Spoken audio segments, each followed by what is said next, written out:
కడప నగరంలోని చలమారెడ్డిపల్లెలో మాజీ కార్పొరేటర్ ఒర్సు బాలకొండయ్య కుమారుడు ఒర్సు భవానీశంకర్ తెలుగుదేశం పార్టీలో చేరారు. Kadapa MLA Madhavi Reddy, TDP polit bureau సభ్యులు శ్రీనివాసులరెడ్డి ఆధ్వర్యంలో జరిగిన కార్యక్రమంలో ఆయనకు టీడీపీ కండువా కప్పి పార్టీలోకి ఆహ్వానించారు. ఈ కార్యక్రమం భారీ జనసమూహం మధ్య జరిగింది. స్థానిక ప్రజలు, పార్టీ నాయకులు, కార్యకర్తలు పెద్ద సంఖ్యలో పాల్గొన్నారు. కార్యక్రమం అనంతరం నిర్వహించిన మీడియా సమావేశంలో ఒర్సు భవానీశంకర్ మాట్లాడారు. ప్రజల అభివృద్ధి కోసం టీడీపీ సిద్ధాంతాలతో ముందుకు సాగుతుందన్నారు.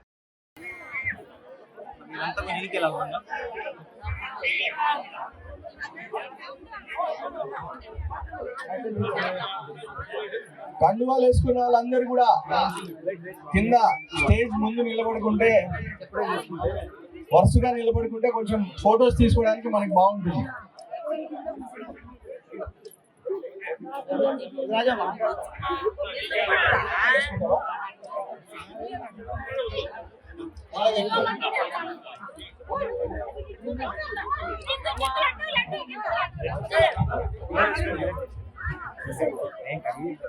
ఈ లిస్ట్ లో పేర్లు రాసిన వాళ్ళు మాత్రం ఎమ్మెల్యే మాల్రెడ్డి గారి నాయకత్వం, ఎమ్మెల్యే గారి మాల్రెడ్డి గారి నాయకత్వం, నారా చంద్రబాబు గారి నాయకత్వం, నారా చంద్రబాబు గారి నాయకత్వం, నారా లోకేష్ గారి నాయకత్వం. జై తెలుగుదేశం, జై తెలుగుదేశం.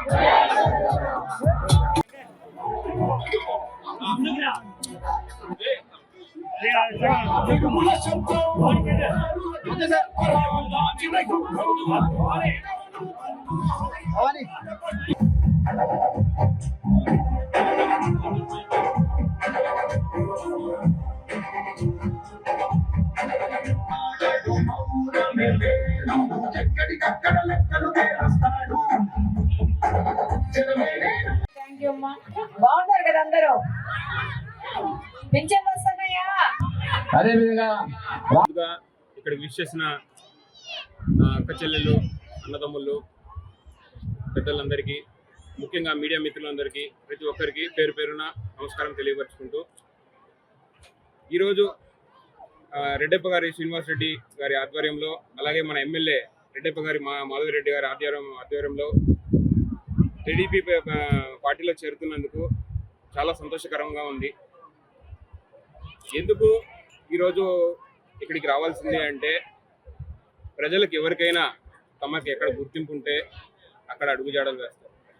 ప్రజలకు పని చేయాలనే సంకల్ప ధ్యేయంతో ముందుకు వెళ్ళాలనేదే మా ధ్యేయం.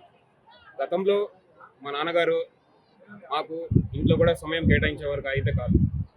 పొద్దున్న లేచినప్పటి నుంచి ప్రజల సమస్యల మీదనే, వాళ్ళకి వీధి లైట్లు, కాలువలు, రోడ్లు, ఈ పరిష్కారం గురించి ఆయన టైం అంతా కేటాయించి ఉండేవారు.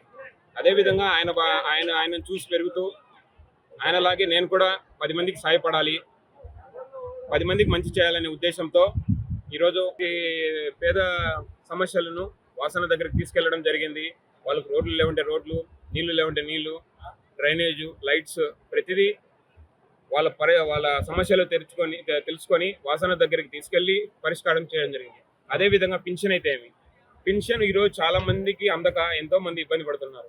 అలాంటి వాళ్ళని కూడా, సార్ ఇలాంటి వాళ్ళకు పింఛన్ అందడం లేదు, ఎక్కడో మిస్ అవుతుంది, మీరు కొంచెం గ్రహించి చేయాలని గతంలోనే శ్రీనివాసరెడ్డి సార్ గారు ఎన్నో ఇలాంటి పింఛన్లు, కొన్ని వేల పింఛన్లు ఇవ్వడం జరిగింది. సో ఇల్లు లేని వారికి ఇల్లు ఇవ్వడం జరిగింది.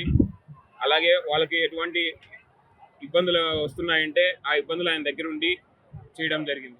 నిన్నటికి నిన్న 2వ డివిజన్లో తాగునీటి సమస్య ఉందని చెప్పి ఆయన సొంత నిధులతో 5 లక్షల రూపాయలు పెట్టి వైఎస్ఆర్ కాలనీ వాసులకు సుబ్బాడన్న సమక్షంలో ఉచిత నీటి ఇవ్వడం జరిగింది. సో ఇలాంటి మంచి పనులు వాళ్ళు చేస్తున్నారు కాబట్టి అదే తరహాలో వాళ్ళ అడుగుజాడల్లో, వాళ్ళ నీడలో మేము ముందుకు వెళ్ళాలని వాచా కర్మతో కోరుకుంటూ ముందుకెళ్తాం.